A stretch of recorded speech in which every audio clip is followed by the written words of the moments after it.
चल हाली हाली जल चढ़ जाई धनी कांवर में पावर बढ़ जाई। चल हाली हाली जल चढ़ जाई। भले रहा हाथ हो छूटे न साथ अब सोया पहाड़ मिया दादा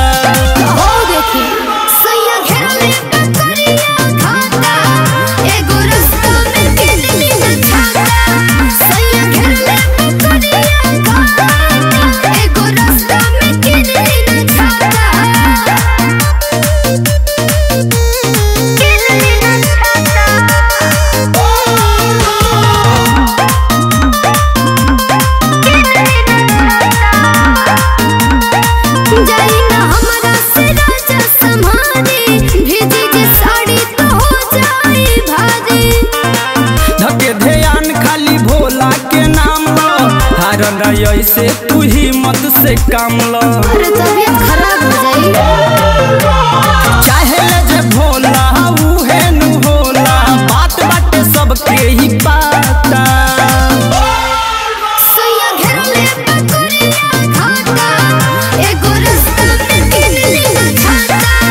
सैया घेरले पकड़िया घाटा एगो रास्ता में किनली न छाता।